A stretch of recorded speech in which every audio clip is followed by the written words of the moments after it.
Hi, everybody. I'm so excited that you are all here. I have been with GCN now for 2 years, leading GeorgiaGives with a group of amazing people. But now more than ever, it feels it's so important. Telling stories about yourself sometimes is hard. And we get it. So we're going to go through different folks telling their best practices and giving real life examples. So without further ado, I'm going to introduce you first to one of our own, Taylor. Taylor is our digital marketing specialist at the Georgia Center for Nonprofits, and her and I work closely on GeorgiaGives, and she is one of our specialists today. So I'll hand it over to Taylor. It's so nice to be here. I'm so excited for yet another Georgia fast every single year. So what I really wanted to do here today is I wanted to kind of lift up some posts from different organizations that I thought had some really good elements that stood out to me when I'm, kind of looking for things on social media. So first up, I have our friends at Canine Assistance. I really liked that the first sentence of this post, Rollo is my hero. Every morning he wakes me up with kisses. Like immediately it captured my emotion, made me want to learn a little bit more about the relationship with this dog and his owner. It's short and simple and impactful. It's just a few sentences why Rollo is so important and why Canine Assistance is so important and such an impactful part of Luke's life.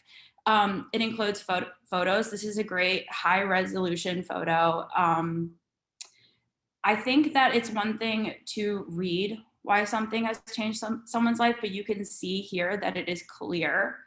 So my tip for getting some quality photos to share in your social media storytelling is to collect photos throughout the year or have photos sent in of the work that your organization completes that helps to tell your story. It would be really, really hard to scramble to find these great photos that really narrate your work, but having a photo folder that you've created throughout the year that you can pull from would make everything a little bit easier because it's already populated and you can kind of get a jump start on that storytelling. So some cool photo ideas that I could think of would be any of your clients are dealing with a sensitive topic or even children, make sure that you get the permission to use those photos. But anything like animals, service projects, site visits, fundraisers, any of your events would be great for telling exactly what your organization does and the people that are in it. So this is Angels Among Us Pet Rescue. There are a few things that I really, really liked about this post. So one of the biggest things is that they have a lot of high energy wording to generate excitement. They have these big, great, bold font. It's clear, you know exactly what they're trying to communicate. Another thing that they do that is really awesome is they kind of gamified this post. So they use the thermometer to dictate how close they are to their goal. This is a great way to illustrate progress. So it creates that challenge and it ignites that natural competitive behavior that a lot of people have. This technique is really, really easy to create on anything like Canva. You just would type in thermometer, but you can also see that adding this little bit of gamification, it encouraged people to engage with the post. So you can see down there, there's 44 shares on this post. It's a great thing. It adds a little bit of action. It gives people a jumping off point. Another great thing that they did is they're using hashtags. We saw that in the last post too, but hashtags are a great way to reach not only your audience, the people who follow that hashtag, which could also be a newer audience. So some great hashtags to use are obviously GeorgiaGives, and then GivingTuesday, and then a new hashtag called Georgia Generosity, so GA Generosity. So 3D Girls is someone that take advantage of popular trends. So everyone in the world right now knows that these little 30 to 60 seconds videos are super, super popular. They're super popular with younger audiences as well. There's all different themes that you can use to play with, that you can take advantage and customize to tell your story. And also video generates more shares on social platforms and immediately kind of touches on that emotion and personal connection because you're actually feeling like a little bit more like you're interacting with someone. So Instagram has now said that they are a video sharing platform. So taking advantage of these reels and some of the trends that are going on now, there is a chance that Instagram will kind of give a nudge to your post more so than a post on your grid or your story. So a little tip is using sound on your story. You can kind of, or your reel, you can adjust the original sound. So you can use popular sounds that will be boosted a little bit more, but then kind of quiet that down so people can still hear you speak or still hear you tell your story. Another great thing I wanted to talk about is P2P fundraising. So P2P fundraising is great because excitement and passion is contagious, and you can use that to your advantage in fundraising because people are more a campaign that comes from someone that they trust or are familiar with, as opposed to an organization that they don't know as well. One great thing that Leah did was that if you go and look at her story, she explains why this organization is so important to her, made it possible for her to live a healthy life, and why people should come and support their cause. Short personal stories like these really resonate with others more than just kind of regurgitating statistics or facts. Another great way to get some storytelling, kind of draw information from your favorite for-profit brands. How do they tell their story? How do they communicate their product? This is an Atlanta brand or an Atlanta restaurant called Slutty Vegan. And they kind of blew up in the last year, but that is because they have some great narratives around the products that they sell. They stick to a theme. I think it's really important to look at these brands and see what colors and images they're using, because these are all things that you as an organization can customize to suit your needs and tell the story about your individual impact on you or your organization's impact. Thank you, Taylor. And we're going to pass it over to now thinking about social, but from a more bigger PR perspective. I'm going to pass it over to Jen Dunaway. Hi, good morning, everybody. Well, talking about how we can use influencers. If you have influencers that you know that have reached out to your organization, and when I say influencer, it can be someone that's known as an influencer or just somebody that's a volunteer for your organization that's very active. So if you have those people that are active on social media that you already know are supporting your organization, reach out to them to see if they will do either a peer-to-peer fundraising project or just if they will do some shout outs on social media about your story. Give them material that they can post so that they're not having to create it themselves, but then definitely give them the option to put together whatever they want. But as you're reaching out to see if they will help do fundraising for you or share with their followers, be sure to provide logos, images, and some quick, concise verbiage or talking points, but definitely encourage them to make it their own, because that'll mean more to their followers when they see it in their own voice. Here's some examples of influencers that we reached out to last year. So Grace with Curves, we did not tell them any of the influencers we reached out to. We didn't say highlight a specific organization, just encouraged them to highlight ones that were meaningful to them. And so this is a great example of Grace with Curves. What she did was she took a photo of herself when she had been volunteering and with Atlanta Habitat. And then she highlighted different organizations that she had donated to. And it was great because in the comments, you have people that are like, oh, I'm going to donate now because of this. So we really did see the effects of that by her followers wanting to donate and thinking about whether it were specific ones or maybe they donated to other causes that meant something to them. So she was just highlighting ones you could give to, but highlighting ones that meant something to her. This is one of my favorite ones. Everybody do not bombard her. But if you haven't heard about Thelonious Monk, he's been all over the national news. I think he was on Good Morning America. He's been in Bon Appetit, all sorts of different publications. But this is actually a local food writer in Atlanta. And during the pandemic, she had somebody give her this little table. And so not almost every day she recreates some sort of restaurant scene or I think she had a farm stand the other day. It's amazing what she's doing. But this little chipmunk, who she's named Thelonious, which is fantastic, comes out each day, and she has videos and pictures of him. And we just asked if she wouldn't mind highlighting, and she went above and beyond and created all these different little highlights for these different organizations that she personally supported. And she did use our Georgia Gives logo. So we very much appreciated that. But she had over 1,000 likes from this, and so many people across the country even posting that they were going to be giving because they had seen this post and loved that a little chipmunk could encourage them to give back.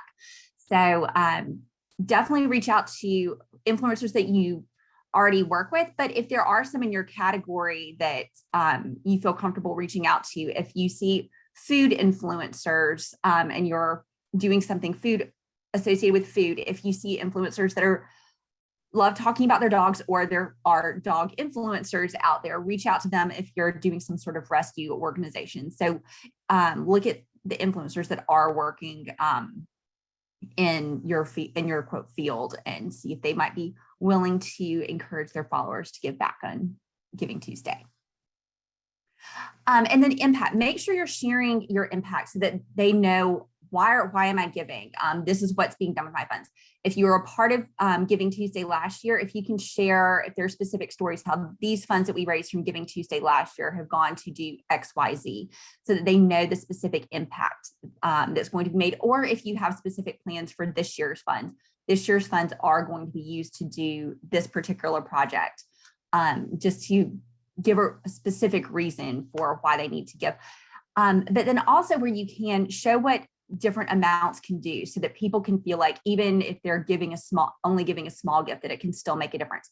$5 is going to buy this number of meals, $20 can buy this many MARTA passes, $100 can pay for medication for this many dogs or cats. So really helping people quantify it so that they feel like even if I'm only giving $5, it still is going to make a difference. Because last year we did have more givers than ever. So it really does show every little dollar matters. And here in Habitat for Humanity, they did a great job in the annual report showing what the funds were used for. So that was a great job that they did with that, but which is great. Share that in your annual report, but also share it in social, your website, newsletters, any of your outreach that you're making to followers in all the different capacities. And turn it over to Deanna. Good morning, everybody. I'm Deanna Anderson. I'm the Managing Director of 705 Marketing, and Jen and I have been part of the Georgia Gives team for this will be our third Georgia Gives. I'm going to take it a little bit different, and I'm going to talk about how you can use some of the stories that you already have for Georgia Gives. So like Taylor said, having that folder of stories and photos and videos throughout the year really can set you up for success. And even starting today to get ready for Georgia Gives in November will get you on the right track. So this is an example of stories are not one and done. I promise you, if you posted it on Instagram 3 months ago and we refresh it and give it a new spin, people are not necessarily going to remember that you used it. So don't think about, well, I already used that story, it can't be done. This is an example from Families First of a story that we've actually used for 18 months by updating it. So we shared at an event last year during COVID of Ebony, who's one of our clients' success stories. Fast forward to this year, we provided an update on how things have been going and how COVID impacted her family. We've also used it on YouTube, on our social channels, through PR, through our newsletters. So when you have those stories, and like Jen said, with the food bank example of using Georgia Gives in their annual report, stories have a really long life to them. And think about all the different ways, like we've talked about Ebony from her perspective. We've talked about Ebony from her kids' perspectives. And also from our clinicians who have helped the family over these 18 months. So really sit down and think about, how can I maximize this story across the board? One great way, and I know Jen is going to talk about this a little bit in a minute, is look at your analytics. and see what are those stories that are really connecting with your audiences on which channels, and think about how could you reconnect those to Georgia Gives. Can you follow up with that story and give an update? Like Jen Dunaway said, can you give an example of this is a family and your donation of $25 helps us to continue to do that? To really lay those stories out and think about all the different ways that you can connect them to Georgia Gives and giving. Some of you will love this and some of you won't, but everyone can be a fundraiser. So this kind of follows up on Taylor's P2P. And this is a very personal example to me. One of our dear friends, 14-year-old, was diagnosed with stage 4 lymphoma over the summer. And we decided as a neighborhood and as a group that we are going to raise money for Cure Childhood Cancer because they had been a great asset to our family.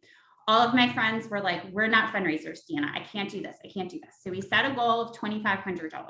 We raised almost $13,000 over 2 weeks and had more than 50, which you'll see running with Hannah. That's us on our little neighborhood 5K. I don't know how we didn't get stopped by the Dunwoody police. We did stay on the sidewalks. But this is an example of everyone is a fundraiser with the right tools. So I hear all the time, my board doesn't do social media. That's great. Give them a kit that has an email that they can send to 10 friends. That's actually how I raised the vast majority. I raised about $2,500 in 2 weeks. The vast majority of that I raised through personal emails, through personal text. But if you're bored, if you have an advisory board, your volunteers, give them the tools that they can use and they're comfortable with being a fundraiser, whether that's a text message, whether that's a personal email or a social media post. Meet them where they are. And the more you can give them a template, and this goes back to Jen and the influencers, that personalization. So you give them the core message, but give them the opportunity to share why this is important for them. You know, for me, Hannah is one of our one of our neighbors we love. I'm also a cancer survivor. So this story and this cause is very personal to me and my family. So find those people that are passionate. You know, your influencers can be board members, junior board members, back to, Taylor's comment about using reels. If you have younger volunteers or you have a junior board, give them some parameters and let them help you with those reels, because you are going to see a huge increase in reels versus posts when it comes to Instagram. So just think about how you can empower everyone who loves your organization and is connected to your organization to be a fundraiser. And this just builds on it. Blankets for My Buddies is actually one of my favorite nonprofits. And this just goes back to making it personable and also knowing when to highlight partners. So Blankets for My Buddies was founded by a youth, and when his family had a loss. He actually has been part of Georgia Gives or GivingTuesday nationally, and we worked with him last year on Georgia Gives. But he does a great job of telling his why through Instagram and Facebook. And he also is really open to sharing and connecting with other nonprofits that he's able to make a difference in and connect with.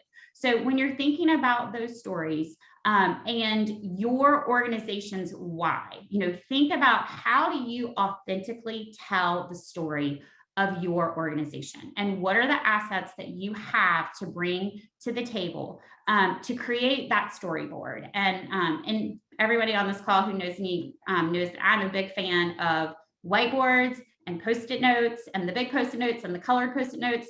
Sit down with your team, bring your team in over lunch and sit down and talk about all the stories that you have and really come out with that storyboard of all the different ways you can tell them. And that some of them might just be a quick 10-second video story, but another one might be an entire campaign that you can use leading up to Georgia Gives and throughout Georgia Gives. And if you have clients who are willing to come on live with you during Georgia Gives and really help you bring that to life, think about those. But I think one of the biggest things you can do right now is get that team together, get that storyboard going, and figure out what do we have today, and what are the holes that we need to fill between now and Georgia Gives to tell our story.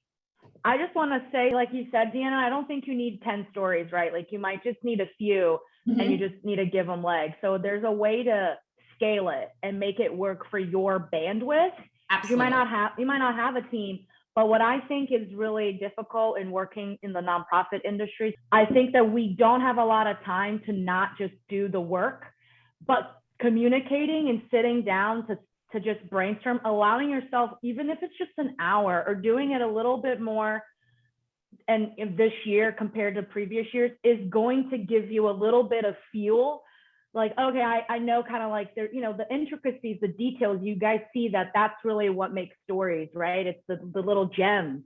So think about how to make it scalable for you. You know, don't feel overwhelmed. It's overwhelming. It's kind of like that's the world we live in. Make it work for you, and, you know, use our resources and reach out to us, and we're going to try to do our best to help you guys out. I think part of that goes back to looking at the stories you already have. Yeah. You could already have everything you need today, and just think about, how do you tag it with Georgia Gives? Do you tag it with, again, $25 allows us to provide X, Y, and Z. And then, you know, that way you may already have it. You just need to plan it, you know, to plan it out. But I think having that, even an hour, you would get so much done. Just close your email. That's always my recommendation. Close your email, put your phone down, and say, for the next hour, we're going to bring, now, if you need to look at analytics, you probably need something with you. But giving yourself that hour will be a huge gift to you, because like Louisa said, you know, you'll get so much done, and you could find out that you have every story you already need to tell. You just need to reimagine them for Georgia Gives.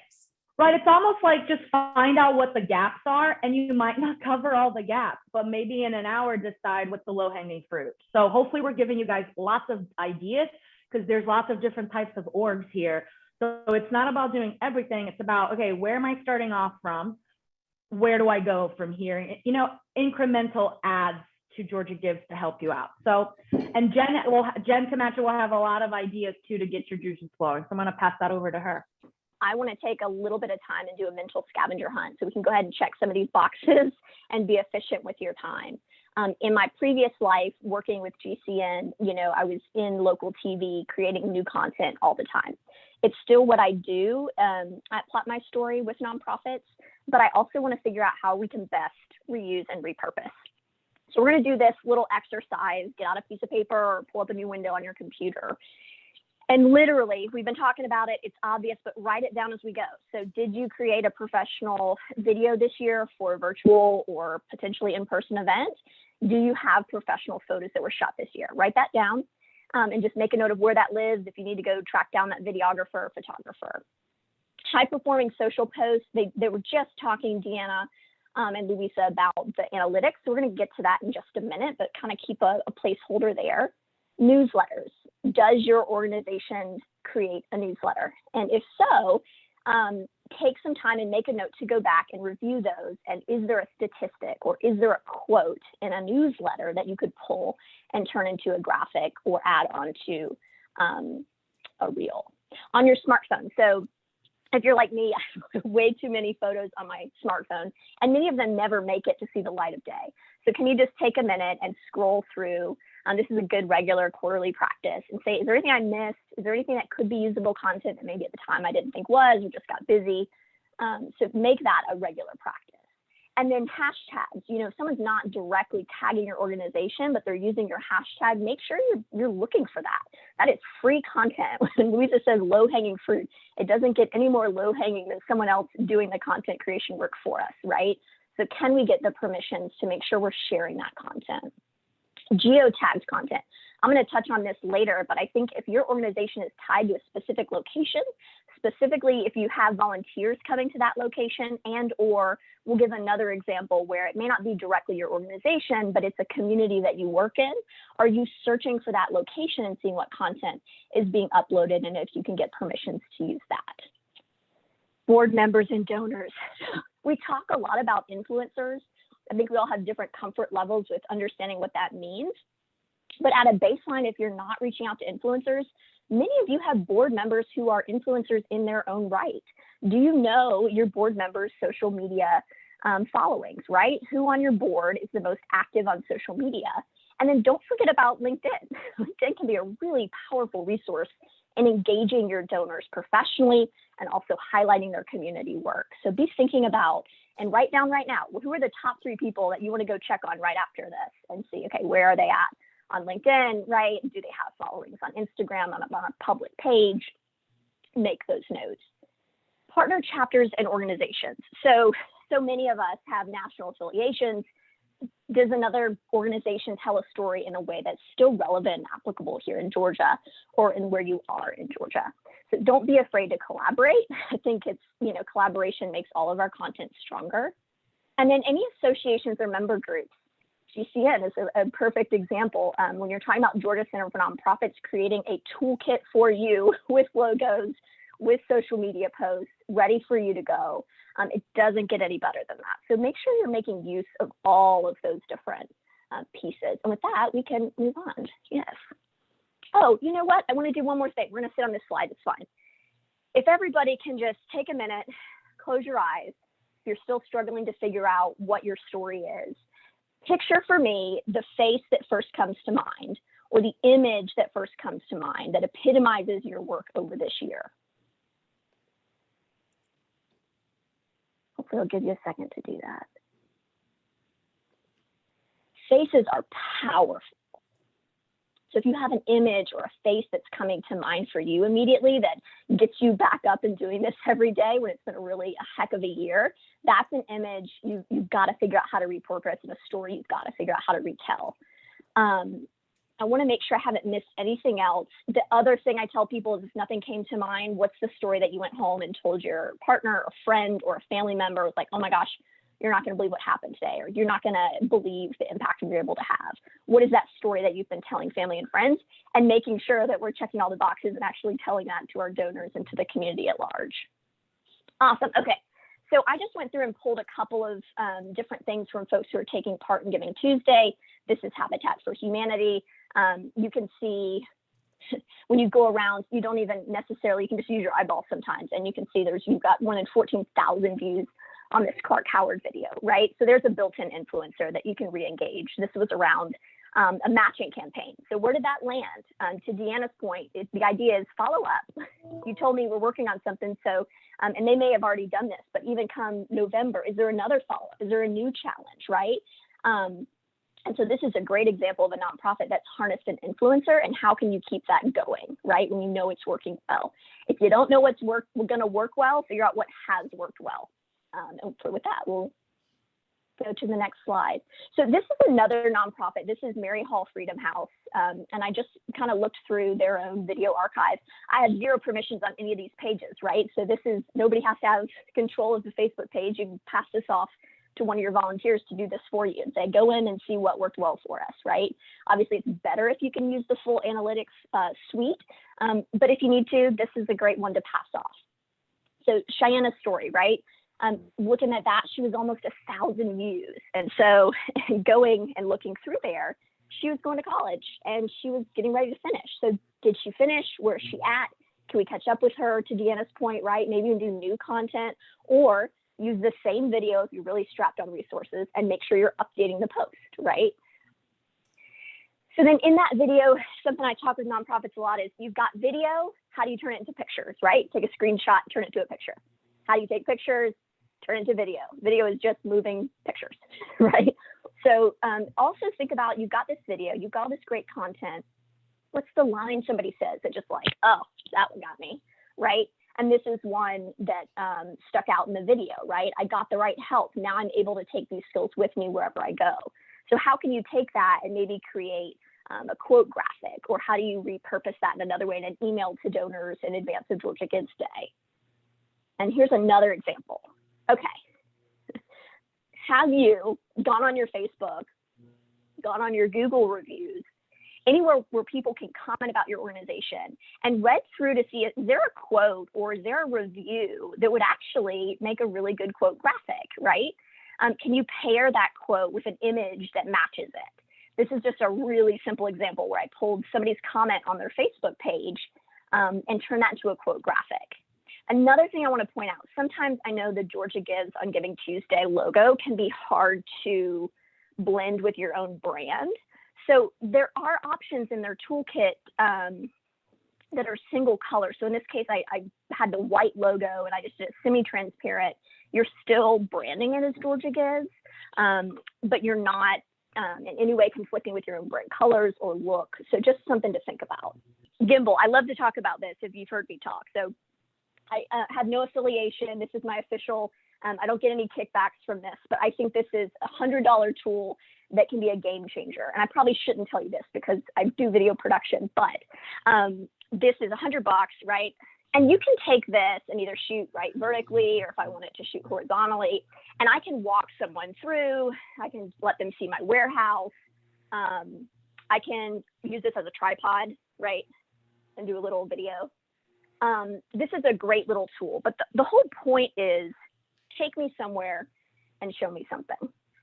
And so we use this often when I was in TV. If you think about reporters being out live in the field, something's going on, you don't want a blank backdrop. You want them to take you somewhere, show you something that you otherwise couldn't go see yourself.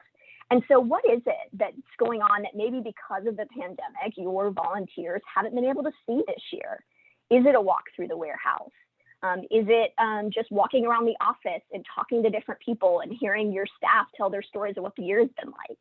Just a very simple video to get people feeling like they're behind the scenes with you in the trenches doing the work. Do you have content like that? Because I think the more people understand the level of work that you've done the last year and what that really looks like, because a lot of us have a hard time picturing that, I think that can be really powerful as well.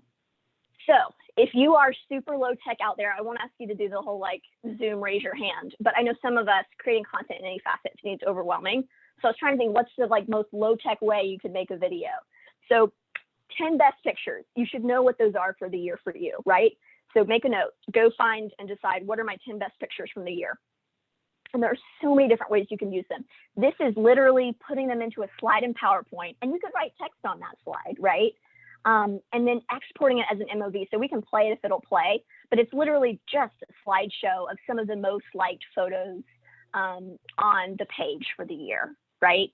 So this was, I want to make sure I shout this out. This was Lifeline. So that is a low tech way. If you say, well, I don't do video or I don't do tech stuff, put it in a PowerPoint slide, export it as an MOV file, and then create a post that's really compelling around that, right? And then you have video. All right. Next step up, if you're familiar with Canva, then you know how much Canva can do for you, right? So can you take those same pictures and turn them into graphics? So this is using the Georgia Gives traditional branding, referencing, you know, some of the names of the animals, in this case for Laser, who was really popular as a post for the year. So repurposing those photos into additional graphics. I mentioned geotagging, in this case, the Ossibal Island Foundation, right? So how easy would it be to go on and just search for Ossibal Island and see what influencers are posting, or just generally what posts are doing well? Can you reach out if it's a great shot? Can you ask them if you can use that photo and get the permissions to share? So geotagging is just one more option. This is a mental scavenger hunt that we've been on, but as Deanna and Louisa said, take the time and mark out 30 minutes and physically just start piling this stuff into a folder and making notes, checking on your donors and checking on possible influencers that could pair well with your organization. And then I just want to make sure I haven't missed anything else. I want to say, I know it's been a tough year, and so every single piece of content you have has been hard earned. Not only the biggest cost to creating content is monetarily upfront, but for your time to create it, it's upfront. So how can you repurpose that in a way that honors the work you've done, that celebrates that?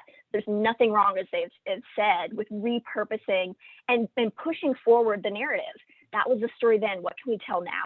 Proof of performance. We used to call it POPs, right? What is your proof of performance for the year? For you to say, look what we have done.